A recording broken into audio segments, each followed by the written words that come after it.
What's up, everybody, and welcome to Week 11 of the Best Effin' Fantasy Show. Coming at you live from the basement, as always. I'm your host, Steve Albertini. Follow us on Twitter at Best Effin' Show. Check out the site, besteffinfantasyshow.com. Before we get into it, I am joined by my producer to my right, Nick Specca, and my senior analysts, Carmen Del Mastro and Jerry Procopio, on the other side of the table, wheeling and dealing, because, as you know, the trade deadline is just around the corner. Nick, you making a deal this year? Yeah. Yeah, absolutely. Who wants Mike James? Wait for it. Only 2 buys this week. Dallas, who got absolutely beat down 49-17 last Sunday night in the Superdome on behalf of the Saints. And the St. Louis Rams.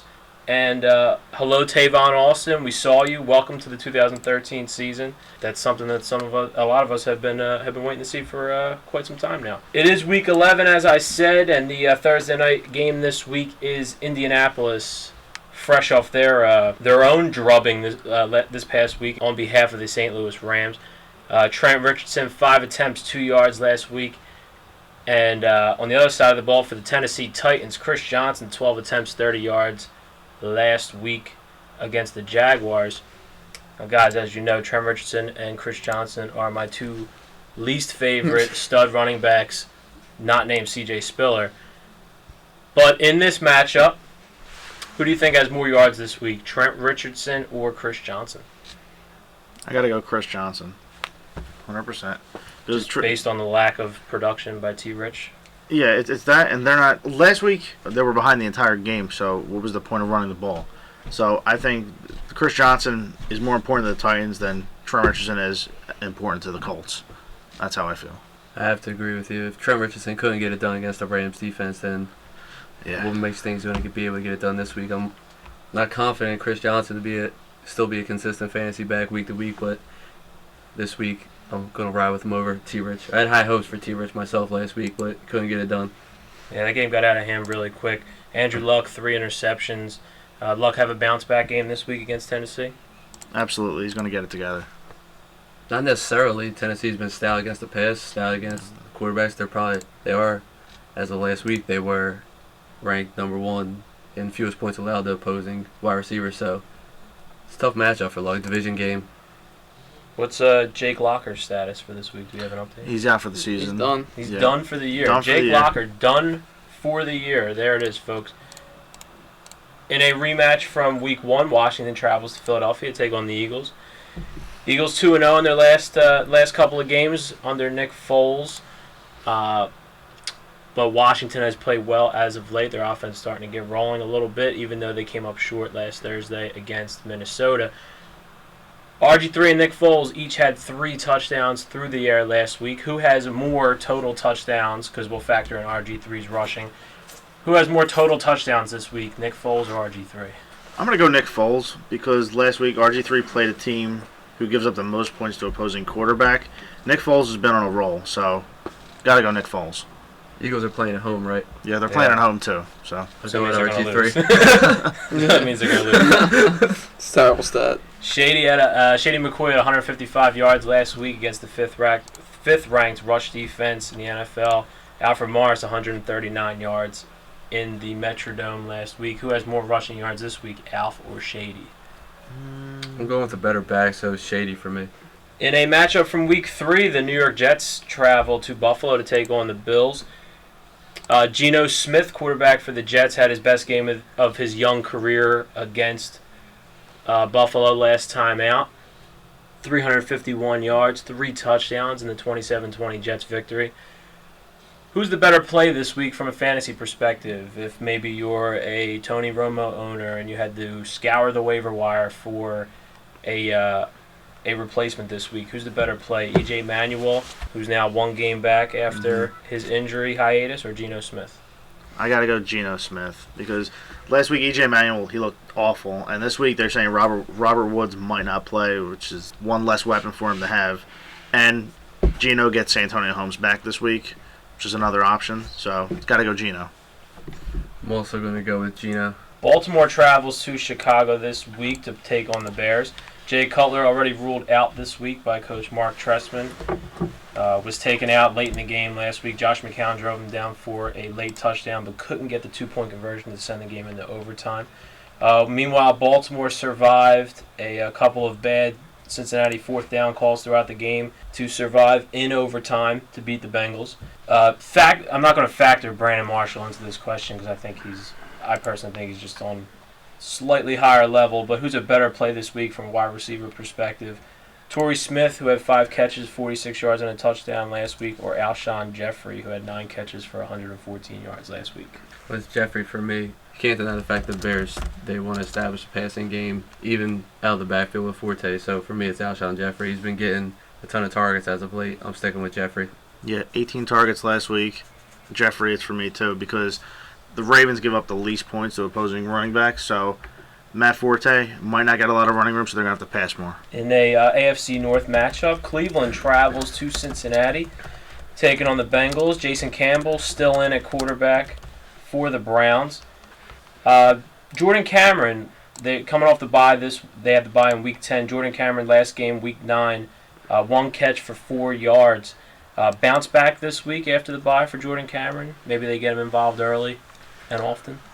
I would hope so. I mean, it's a wait and see. You would think over the bye week they may have figured everything out, got it together. Hopefully Campbell established more chemistry with Cameron. I think he'll have a bounce-back game. I mean, they don't really have many options on offense other than Josh Gordon. So, Cameron, he's got to do it. You want him? Sure. I know you need some tight end help. I'm just saying. It's deadline week. He's a good buy low. I'm just saying. Jordan Jer. Cameron is a good buy low right He's a now. good buy low. I got some buy lows for you, Jer. If you're going to sell high to me, though. Detroit, fresh off their big victory at Soldier Field last week, travels to Pittsburgh. Pittsburgh beat Buffalo last week in pretty convincing fashion. Reggie Bush, 14 carries, 105 yards last week. Le'Veon Bell, 22 carries, 57 yards, and a touchdown last week. Who has more rush yards in this matchup, Reggie or Le'Veon? What do you think? What do I think? Yeah.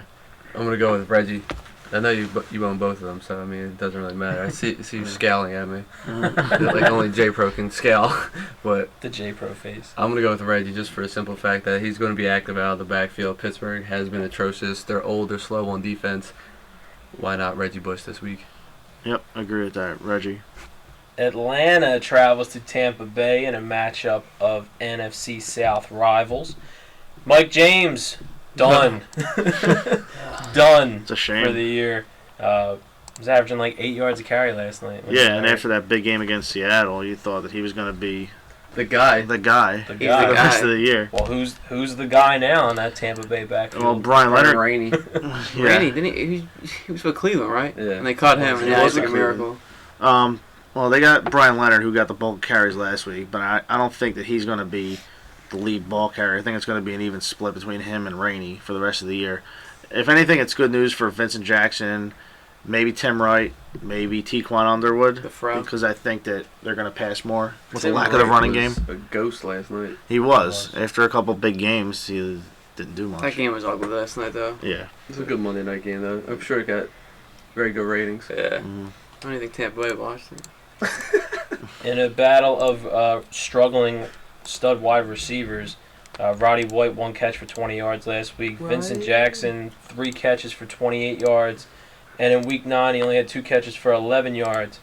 In this matchup, however, who has more receiving yards, Roddy White or Vincent Jackson? Roddy. Vince Jackson, 100%. First of all, Roddy came out the first play of the game, caught the 20-yard pass. And We that didn't was see it. him for the rest of the game, but And Yeah, I he played know. 56 snaps, so Yeah, out of the 58. he just didn't see the ball. But It's It's definitely encouraging. He will presumably draw Darrell Reeves. Darrell for this Reeves. matchup. Darrell Reeves. Exactly. It's like Ed Reed. Roddy, Did Ed Reed, what did Mike Wallace do last night? He didn't do nothing. Stinks. He's getting paid $50 million. He's, Every other week he has a 3 Yeah, catches. Just Mike saying, Wallace I mean- didn't do anything. Revis was on him all game. So He's got 2 catches, Roddy. This is the week, Jerry, you've been waiting for. not you to won? mention, well, this is another buy low we're going to talk about. No, sell high. First of all, it's Vincent Jackson. Last time against Tampa Bay, he had over 100 yards, 2 touchdowns, 10 catches. He's going to do it again. And Roddy White, after this Revis game, the whole rest of the year, he has a lot of good matchups. So he should be a target monster the all rest of you the guys that waited for Roddy, This is year. it. Just in this time is for it. playoffs. Tony Gonzalez toe fell off. This is it. just in time for Christmas season. Harry Douglas. Arizona travels to Jacksonville. Jacksonville got their first win of the season last week against Tennessee. Who has more yards on the ground, Andre Ellington or Maurice Jones-Drew? Ooh, kill him. Ooh, kill him. That's a tough one. Jones-Drew has been, he's been more involved out of the backfield, which is encouraging. He scored last week. Snuck He in the did. end zone. Scored again. But he did can't score. rush for more than 50 yards in a game. That's other things. Other than that, I mean, it is encouraging that he's starting to catch more passes out of the backfield. Mm-hmm. I'm going to go with the fact that he is the starting running back. He is going to get more touches than Ellington. So I'll go with Jones-Drew based off of that. Ellington only 11 carries. Which last was week. That's what bothers me Yeah. because everyone knows how I 5 feel yards about carry. Rashard Mendenhall. I know. So Ellington's clearly the best running back they have. It's a pass protection thing with Ellington right now. So I'm gonna go with Jones-Drew. There's no pass protection thing with Jones-Drew. We've seen what he's done to people in the past, the likes of Sean Merriman. I'm just going to say Andre Ellington because he could break one at any point. Yeah, he'll break Cardinals one. do have a pretty stout run defense, but I'm just going to go Ellington. Oakland travels to Houston to take on Case Keenum and the Texans. Is this a week after seeing two pretty good fantasy stat lines from Case Keenum? Is this a week where maybe, like I said earlier, if you're a Tony Romo owner, you feel comfortable throwing Case Keenum in your starting lineup against that Oakland defense? Absolutely. Yeah, of course. Especially since he has some chemistry with wide receivers, unlike Matt Schaub did. So we're starting to see Andre Johnson actually play like Andre Andre's Johnson. thriving. Elite. Mm-hmm. And DeAndre Hopkins getting more involved, 6 catches past week. So Case Keenum, if he's still on your waiver wire, add him now. Case Keenum just slings it. Keenum. Who has more yards on the ground this week, Rashad Jennings or Ben Tate? Ooh. That's a tough one. Ben Tate still in a lot of pain from that rib injury, so I'm going to go for Rashad Jennings. I like Jennings also. Like Jerry knows about these one-cut backs. He's a perfect one-cut back for that system. So he's a system guy, right, Jerry? I guess so. San Diego travels to Miami to take on the reeling Dolphins. Rashard Matthews broke out last night, 11 catches, 120 yards, 2 scores. Another Is, best effing sleeper. You're welcome. Is he legit? No. No. Not legit. Stepping into that Brandon Gibson role where he'll at least be on the field. At least he won't break his leg when he scores. I think he has some value moving forward. That was a big no. I'm just kidding, but I think he definitely has some value for in deeper leagues. It could be a viable flex play. He does step into that slot receiver type. He's kind of a bigger slot receiver for the Dolphins, so I do see him having a little bit of value moving forward. Yeah, I mean, you could credit most of his stats last night because Revis was on Mike Wallace, but I do like Matthews going forward. He's not going to draw the number one corner of any team, so every corner is going to be fixed on Mike Wallace. Exactly. Charger secondary got shredded a little bit last week by Peyton Manning, who has more receiving yards this week. And the Dolphins can't run the ball.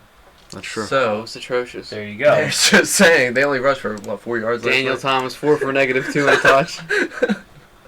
Who has more receiving yards this week, Matthews or Keenan Allen?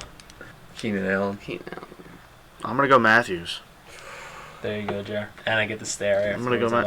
I love it. Yeah. I saw that there. San Francisco travels to New Orleans to take on the Saints in the Superdome. San Francisco lost a defensive struggle last week against Carolina. New Orleans riding high after their beatdown of the Cowboys. Question here is going to be about Colin Kaepernick. I want to know what your expectations are of him this week. Last week, 11 of 22, 91 yards, no touchdowns, 1 interception. It's his 3rd game this year, at least in our scoring system, with 4 or less fantasy points.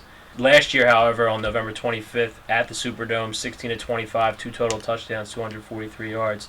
Were you going to use that stat? Oh, all right. What are your expectations this week for the somewhat inconsistent Colin Kaepernick? I would start guys like Case Keenum, Carson Palmer. I would start Josh McCown over Colin Kaepernick this week. So, Well, the Saints haven't been that bad on defense this year. Their secondary hasn't been that bad, but Kenny Vaccaro is not going to be in the starting lineup for them, which does hurt them. that's true. It didn't help Kaepernick that Vernon Davis was out of the game in the first quarter. Takes away probably their only passing threat without Crabtree in the lineup. So gave the Panthers an extra boost to load the box and take Frank Gore out of the game also, who looked like the only 49er is actually playing on Sunday. So, in my opinion, Kaepernick, if you're going to start Kaepernick this week, I feel like he's going to have a bounce-back week. They're going to see more of a run, read option type out of the 49ers. They have to do that to be successful. It's the only way they're going to produce some type of scoring without Kaepernick. Vernon Davis still up in the air right now, so start Kaepernick this week. A lot more read option, rushing yards. We'll get back to what Kaepernick does. The Green Bay Packers and their third-string quarterback, Scott Tolzien, travel to the Meadowlands to take on the Giants. They signed Matt Flynn, who can thank Mike McCarthy for the 3 contracts he's gotten in the last couple of years from that one game against the Lions. He's back. Seneca Wallace hurt on the first drive against the Eagles last week, which thrust Tolzien into the lineup. Played okay. Had an interception in the red zone, but it is what it is. Who has more rushing yards this week? Eddie Lacy, who had 73 yards last week, or Andre Brown, who had 115 yards and a touchdown in his first game back? Andre Brown for me. I'm a huge Andre Brown fan, so I'm rolling with Brown again this week. Yeah, 100% Andre Brown. Minnesota travels to Seattle, take on the Seahawks. Is this the week we see Percy Harvin against his old team? Yep. He said he's playing this week, right, against his old team. Yep, they do expect him to play, and that's why I love Russell Wilson this week. What about Percy? Is he a guy that is... I think he's going to be on a snap count, but he's going to play this week. So If you hung on to him or if you picked him up, would you put him in your lineup depending on what your options were? As like a wide receiver 3 or a flex? I would use him as a flex. I mean, you got to wait and see what they're going to say, how they're going to use him, how much they're going to use him. If they say they're only going to play him for 15 snaps, then I wouldn't use him. But we know that that's bull. Yeah, Andre Brown, they're going to slowly work him in the lineup. 33 carries later. Yeah, He's 30 Jimmy carries. Graham was on a snap count 2 weeks ago. Yeah, Doug Marrone was real excited to give C.J. Spiller the ball last week until he gave him 5 carries. Mm-hmm. I mean, it's just you don't know how it's going to pan out. Who has more yards on the ground this week? Adrian Peterson, who had 75 yards, 2 scores last week, or Marshawn Lynch, 145 yards and a touchdown last week in Atlanta? Marshawn Lynch, 100%. Minnesota gives up the second most points to opposing running backs. Ooh. It's going to be Lynch all day. Seattle's going to put a lot of points on the board. Kansas City travels to Denver. KC coming off the bye, still undefeated. A lot of storylines here. Dwayne Bowe arrested, which pretty much ensures that he's given us absolutely nothing this year, on or off the field. First, the number 1 seed in the AFC up for grabs. Peyton a little banged up, but he will play. Now, Peyton's only had 2 games all year where he's thrown less than 3 touchdowns, so I'm going to set the over-under here at 3. How many touchdowns Peyton Manning going to throw over under 3? I'm saying under 3. 2. Wow. Wow, really giving that KCD. Unders. I'm going to go push. I think he's going to throw 3. That's weak, though. New England travels to Carolina to take on Cam Newton and the Panthers. Panthers really the hottest team in football right now outside of the elite guys in Kansas City, Denver, and Seattle. Tom Brady and Cam Newton both have 13 pass touchdowns on the season. Who has more touchdowns in this game, Tom Brady or Cam Newton?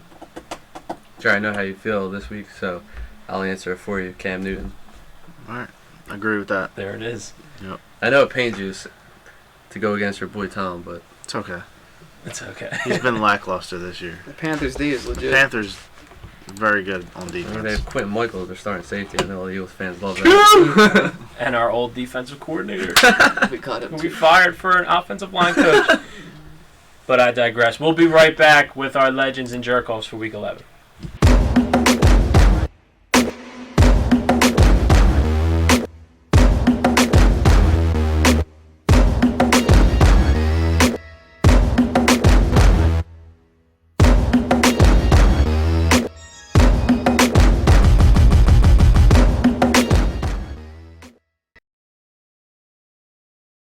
Welcome back, everybody, to the Week 11 edition of the Best Effin' Fantasy Show. Follow us on Twitter at Best Effin' Show. Check out the site besteffinfantasyshow.com. It's time for our legends and jerk-offs. Who we got? My first one, Vincent Jackson, Had 100 yards, 2 touchdowns in the last meeting against Atlanta. With the lack of the running game, he should have a similar day. My next one, we just talked about him, Russell Wilson. Minnesota gave up 3 touchdowns to RG3 last week. Russell gets Percy Harvin back this week. There's going to be a lot of points on the board. I think Wilson could have a monster day. My next one, he was my who the F guy last week, John Carlson. I know Seattle's tough against tight ends, but he used to play for Seattle, and he had great chemistry with Christian Ponder last week, got the most looks, had 7 catches for 90 yards and a touchdown last week. I see him having another solid game. My last one, Ryan Matthews. He's been getting a lot of carries lately. He's been coming on 2 touchdowns and almost 350 yards over the last 4 weeks. Miami gives up the second most points to running backs. Why not? All right, my first one, we talked about him earlier, Case Keenum versus Oakland this week. Perfect bye week fill-in. If you're desperate at quarterback, and like we said earlier, if Keenum's available on the waiver wire, go ahead and add him. Feel confident starting him this week. My next one, we're going Frank Gore in a bounce-back game. At New Orleans, expect the 49ers to get back to what they do and run the ball against a shaky New Orleans front 7. And then we're going Pierre Garcon at Philly this week. Garcon's ripped off 2 100-yard games in the last 5 days as he enters this week. Eagles giving up the most points to opposing wide receivers, so expect another good game for Garcon this week. Jared, I understand that you have some pretty big jerkoffs this week. Yep, I went really bold this week. A lot of big-time fantasy guys. They're all going to be jerk-offs this Brace week. yourselves. All right, my first one, Jimmy Graham. Oh. Second, I just fell off the chair. I'm sorry, I just see San Fran gives up the second fewest points to tight ends. He only saw 33 snaps last week. They want to be careful with him. Should be another off week for Graham, but be patient. They want to get. I think they're all pretty happy if they have Jimmy Graham. Well, be patient for the playoffs. He's had a few off weeks. You got a lot of big bodies on that list. I got my next one. We're going right into it. Julius Thomas. Oh. Kansas City gives up the least points to tight ends. Big time jerk off this week. And next one, I'm going to go right to his quarterback, Peyton Manning. Oh no. Kansas City, third fewest points to quarterbacks. Face division rival, coming off a bye. Stop. I think he's only going to throw 2 touchdowns. I think that's a jerk off. He's got bad ankles now, Jerry. And he has bad ankles. My next one, I'm coming at a guy on my team, Matt Forte. Baltimore gives it the fewest points to running backs. Jerk off. He was bad last week. I see him having second week in a row off week. My next one, Tom Brady, Carolina, second fewest points to quarterbacks. You jerk off. They've been shutting everybody down. And my last one, Drew Brees. Fresh off a 5-point game last week. It's all right. San Francisco, fifth fewest points to quarterbacks. Don't expect a big day from him. You'll get production, but not what you're used to. So you're predicting a 49er bounce back win? I am. In the Superdome. Oh, Superdome! Well, they won last year. Mm-hmm. Hopefully. Superdome. See they do it again this week.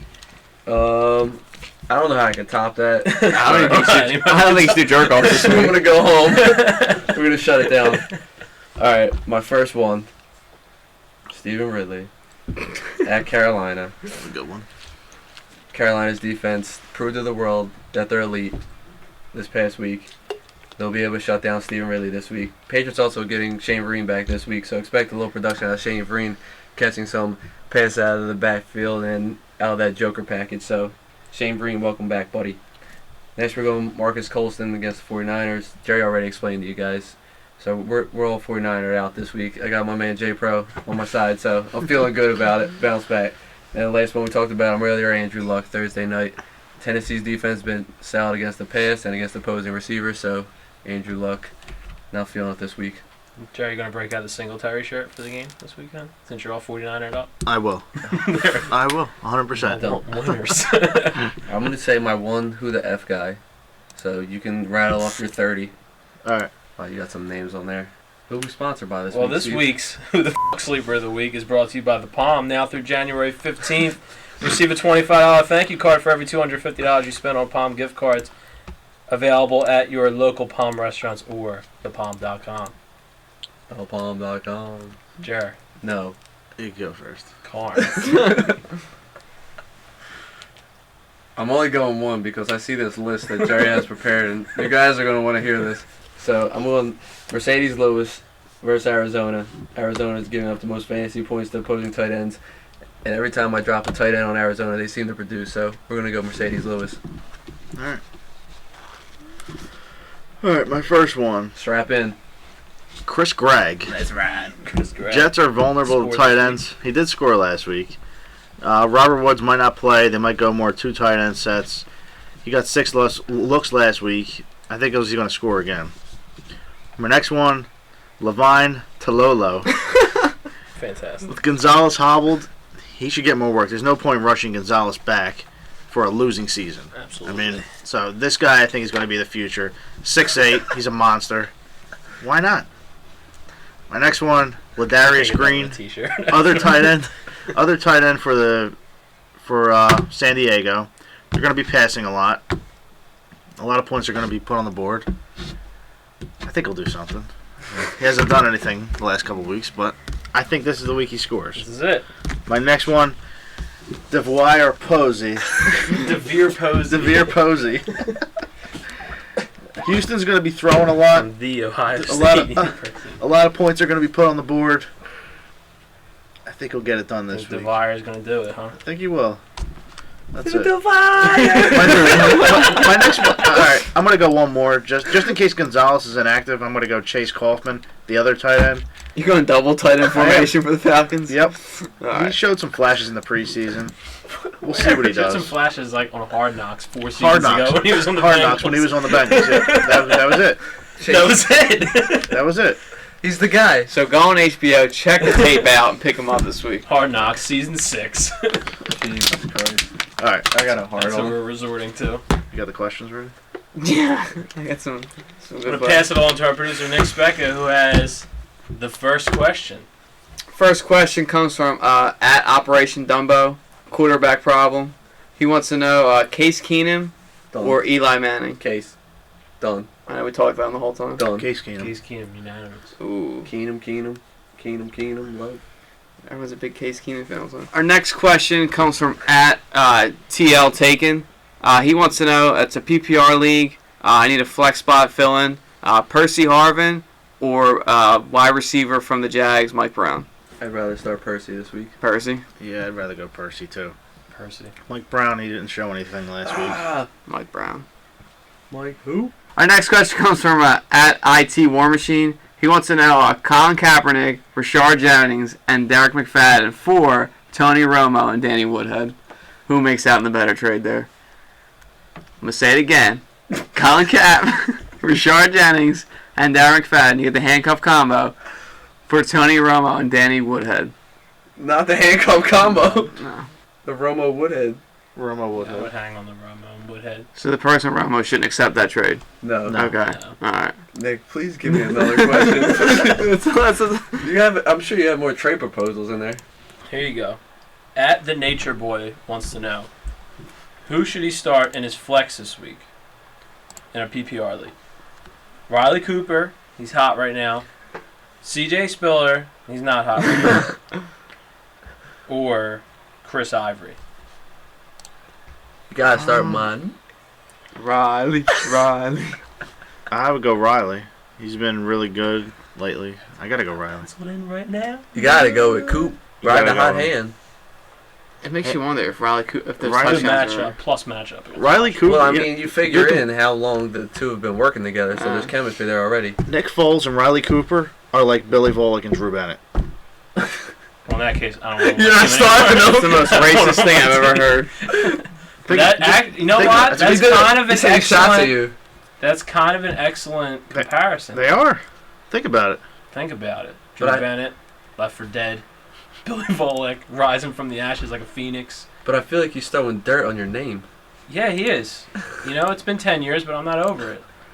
Was it that? It is 10 Curse years. the day that Billy Volek threw 4 touchdowns on Monday Night Football. 3 to Drew Bennett. The greatest game of both of their careers. And J Pro happened to own them both. You started Billy Volek? No. In the I had- playoffs. No, I didn't have Billy Volek. I had You didn't have Volek? I had Derek Mason and Drew Bennett. I started them both that night. Mason caught a touchdown. No, Drew Bennett caught a touchdown on an end around to Mason. Mason threw it. Oh my god. Or Volek or Drew Bennett threw it to Mason. Something like That's that. the ultimate. This is I why. think you were next telling me when that happened, saying, Probably. There's alert. Crying. The alert. oh, this mother. All right, guys, that's all we have for Week 11. Stay tuned to Best Effin' Show on Twitter throughout the week. Hit us up with any questions or comments. We'll be happy to help at Best Effin' Show. Check us out on Facebook, on Instagram at Best Effin' Show. Check out the website, besteffinfantasyshow.com. We'll see you next week. Good luck.